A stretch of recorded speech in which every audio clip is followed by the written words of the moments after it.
Oke.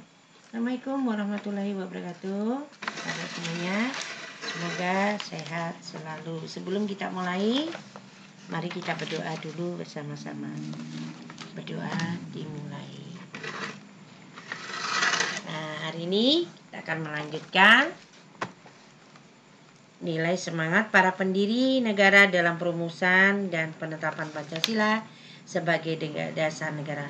Minggu lalu kita sudah belajar komitmen para pendiri negara dalam perumusan dan penetapan Pancasila sebagai dasar negara. Hari ini kita akan membahas nilai semangat para pendiri negara dalam perumusan dan penetapan Pancasila dan dasar negara.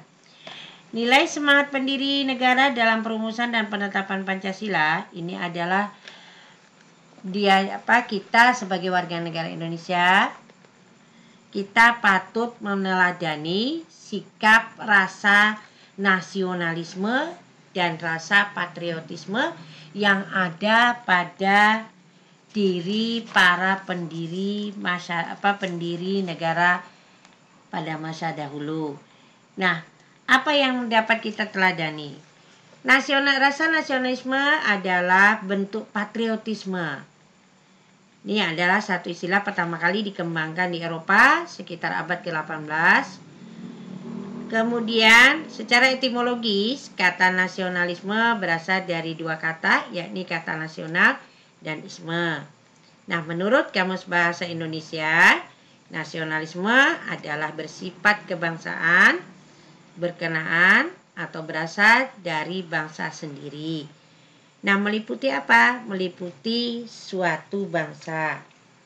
Nasionalisme juga dapat diartikan sebagai ikatan antar manusia yang didasarkan atas ikatan kekeluargaan. Nah, kemudian ada dalam hal ini nasionalisme dapat diartikan dalam arti sempit. Nah, rasa nasionalisme dalam apa? Dalam arti sempit itu adalah perasaan atau rasa cinta terhadap bangsa yang sangat tinggi atau berlebih-lebihan. Nah, nasionalisme dalam arti sempit dikenal dengan yang namanya sovinisme. Sovinisme ini adalah satu paham yang pernah dianut oleh 3 negara yang tergabung dalam namanya blok poros atau masa ini terjadi pada masa Perang Dunia Kedua. Nah, kemudian nasionalisme dalam arti luas bersifat positif karena mengandung makna perasaan cinta yang tinggi terhadap bangsa dan negara. Nasionalisme dalam kepaham kebangsaan yakni mengandung kesadaran dan semangat cinta tanah air. Nah, rasa nasionalisme ini ada timbul di dalam kehidupan masyarakat Indonesia ini dilihat dari prinsip-prinsip yang namanya ada prinsip kebersamaan, prinsip persatuan dan kesatuan, dan prinsip demokrasi. Karena itu, secara khusus seorang nasionalisme pasti membenci yang namanya penjajahan. Kemudian ada rasa patriotisme.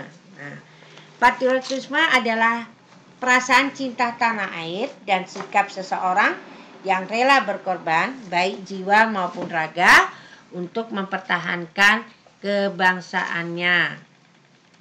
Nah, rasa nasionalisme ini dapat sebenarnya penerapan semangat komitmen para pendiri ini kita juga bisa menerapkannya dalam kehidupan sehari-hari.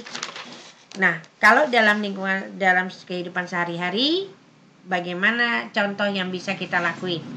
Kalau dalam lingkungan keluarga, ada pun wujud semangat komitmen dalam lingkungan keluarga. Pertama, belajar bisa menghormati semua anggota keluarga. Kemudian, menjaga nama baik di antara sesama anggota keluarga. Mematuhi peraturan yang ada dalam kehidupan keluarga.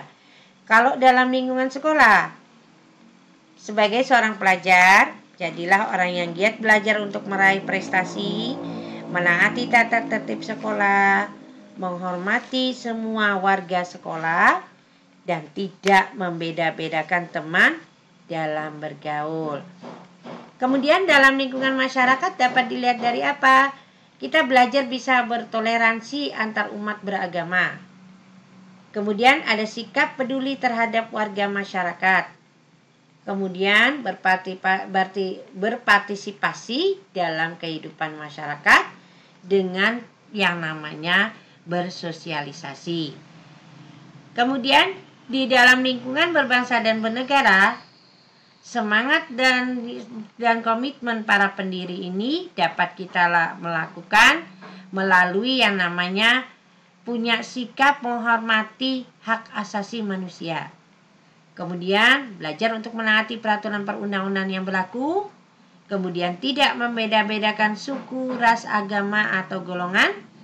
Kemudian belajar untuk mengamalkan Pancasila dalam kehidupan sehari-hari. Nah, kesimpulannya, nilai-nilai semangat patriotisme itu dapat diterapkan dalam patriotisme dan semangat nasionalisme dapat kita terapkan dalam lingkungan sehari-hari. Nah, ini adalah bagian terakhir dari bab pertama. Untuk hari ini, sebelum kita akhiri, mari kita berdoa bersama-sama. Berdoa dimulai. Jadi, bahan untuk hari ini tidak ada tugas. Minggu depan kita akan memulai mengerjakan soal latihan. Demikian. Assalamualaikum warahmatullahi wabarakatuh.